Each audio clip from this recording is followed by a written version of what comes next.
Ja, moin zusammen und willkommen in der Rancor-Höhle zu einem weiteren Video von mir. Ja, der Videotitel, ne? Besser als Funko. Ich meine, der mich kennt, kennt meine persönliche Einstellung und Meinung zu Funko Pops. Ganz wichtig, jeder soll, darf und muss das sammeln, was ihn persönlich glücklich macht. Ich habe den Hype einfach nur nie verstanden. Also ne, dieses überstilisierte, ja, es war einfach nie wirklich so mein Sammelgebiet. Drücken wir es mal einfach so aus. Aber was mir mal jemand sagte, ist, der Grundgedanke da ist, wenn man wirklich sich gerade, was die Popkultur angeht, in vielen Bereichen irgendwo wohlfühlt und aus irgendwie vielen Bereichen wenigstens eine Sache haben möchte, dann ist das ja auf jeden Fall eine Sammelalternative dazu. Und das habe ich verstanden, weil ja, es gibt ja Sammler, die haben einen Fokus auf ausschließlich ein Gebiet letzten Endes. Ich meine, bei mir ist es ja größtenteils auch so. Der Löwenanteil ist Star Wars, dann kommt Lord of the Rings, aber dann kommen auch viele Sachen aus der Popkultur. Und ja, man kann einfach nicht alles haben. Man hat den Platz und auch das Geld nicht dafür. Und trotzdem möchte man ja für das eine oder andere ähm, Franchise oder Filmuniversum ja zumindest ein symbolisches Stück in der Sammlung haben. So, nun gibt es zu nicht allem eine Büste, eine Statue, eine vernünftige ja, Actionfigur, wobei ich ja da auch nicht der Actionfigursammler bin. Aber ich bin tatsächlich da auf was gestoßen über einen Hersteller aus Spanien, der in eine ähnliche Kerbe schießt wie Funko. Und da schauen wir uns jetzt mal ein paar Sachen von an. Und zwar geht es dann heute um ein paar Figuren aus der Marke Minix von einem spanischen Hersteller. Ich glaube, die heißen auch Minix. Und die haben angefangen, ja, diese etwas cartoonisierte Version von Fußballspielern rauszubringen. Damit hat es angefangen und dann kamen mehrere Popkulturlizenzen.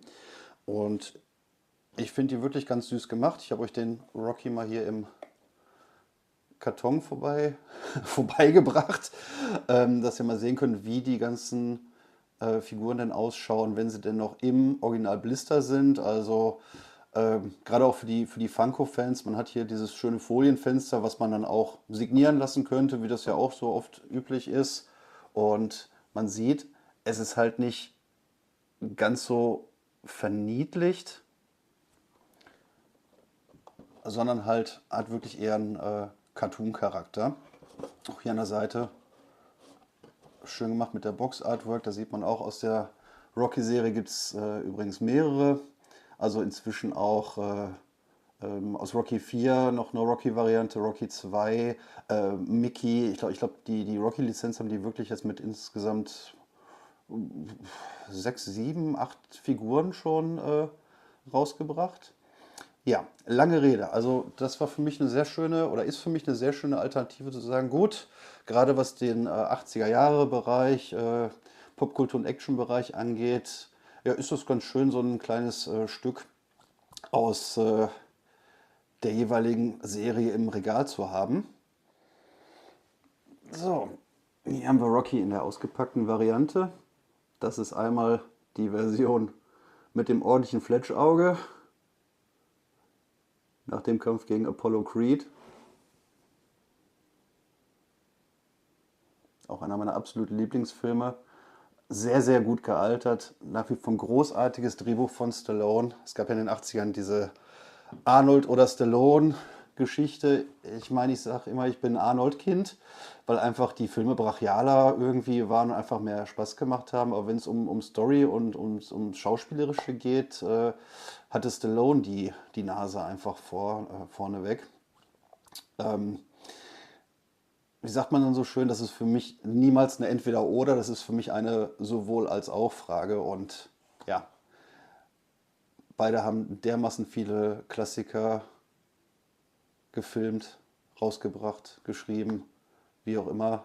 Ich liebe so ziemlich alles von den beiden. Und deswegen musste der gute Sly natürlich in der Sammlung landen.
Aber ich sagte ja, ich habe da noch ein paar mehr davon und dann machen wir mal damit weiter.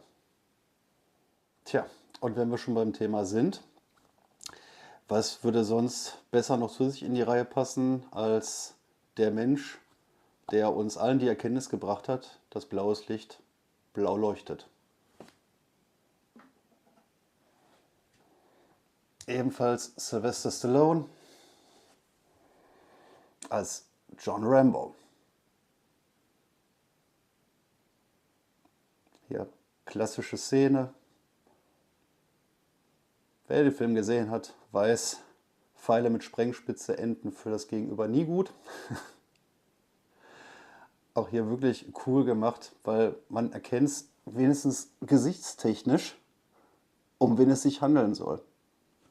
Da sind wir wieder bei dem Vergleich zu Funko Pops. Man hätte jetzt das Outfit gehabt, einen stilisierten ja, Kanisterkopf da dran und der Name dran. Man kann es erahnen letzten Endes, aber ich finde das hier definitiv die coolere Variante. Es hat so ein bisschen, wie gesagt, einen gewissen Niedlichkeits- und Cartoon-Faktor, aber bringt trotzdem immer noch eine gewisse Coolness mit sich.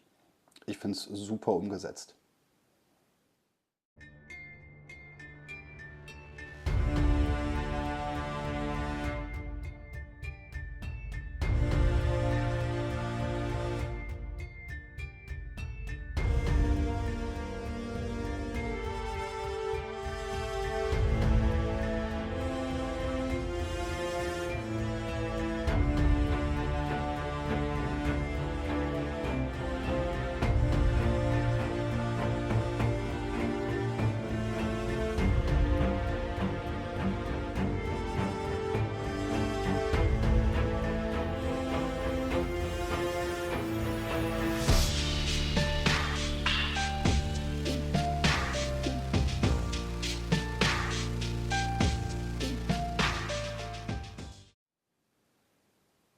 Ja, und hier haben wir eine weitere Ikone des 80er-Jahre-Kinos, Kurt Russell in einer seiner Paraderollen als Snake Plissken aus Escape from New York, auch hierzulande bekannt als die Klapperschlange.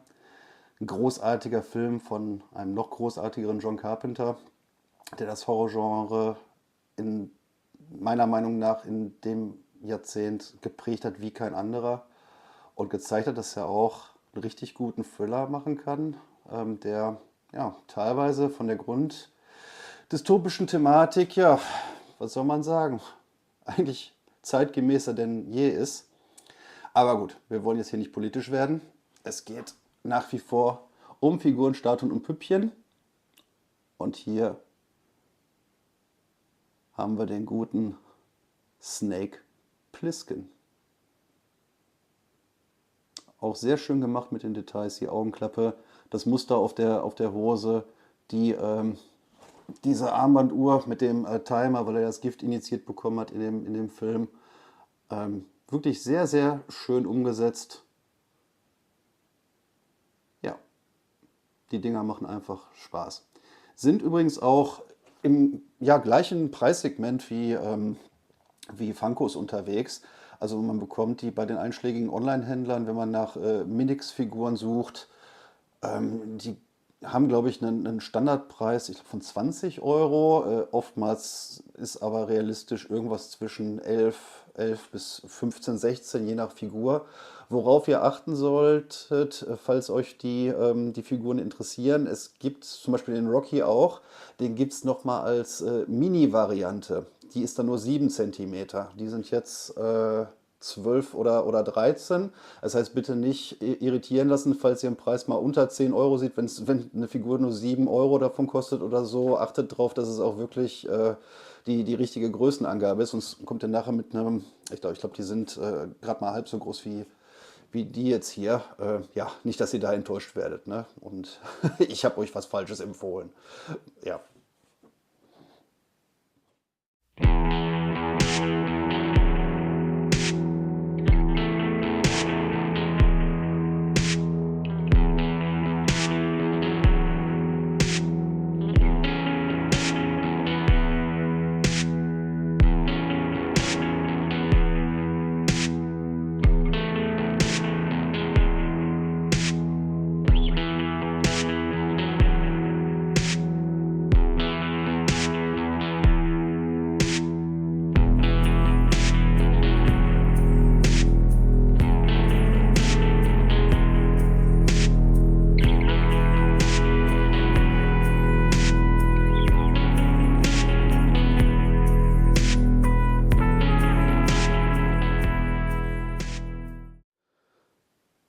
Ja, was soll ich sagen? Eigentlich kann es ja nur einen geben, aber der gute Conor McCloud hier ist der vierte im Bunde von meiner kleinen Minix-Figuren-Collection.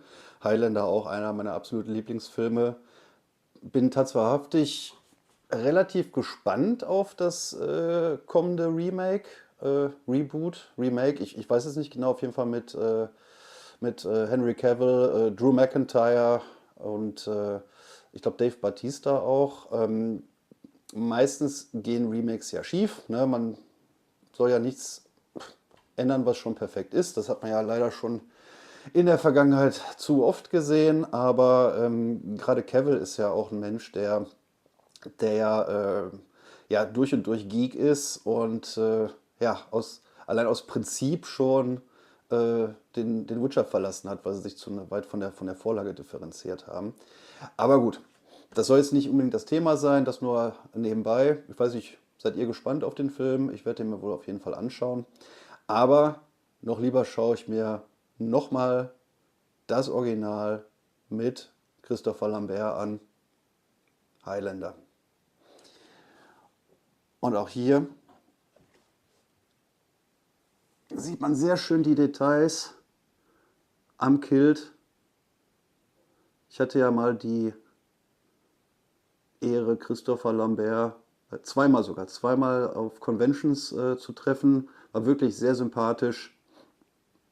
Und natürlich habe ich mir dann auch noch ein Autogramm von ihm mitgenommen, was ja auch nach wie vor eins meiner Lieblingsstücke in der Autogrammsammlung ist.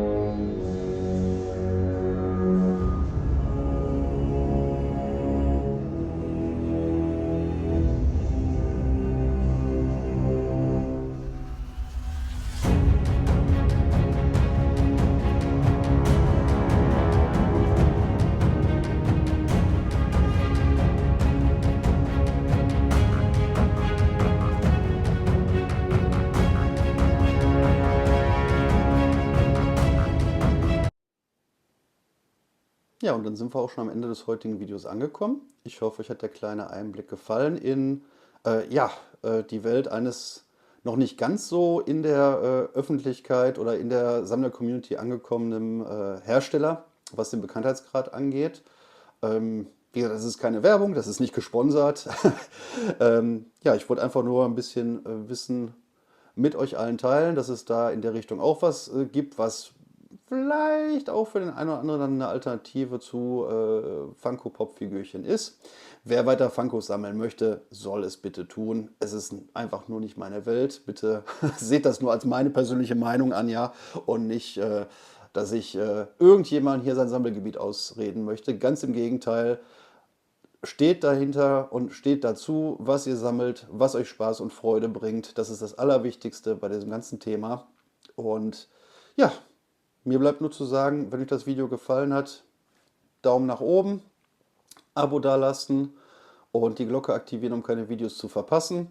Bleibt sammelwütig, bleibt dabei, denkt dran, wer spinnt, hat mehr vom Leben und habt eine gute Zeit.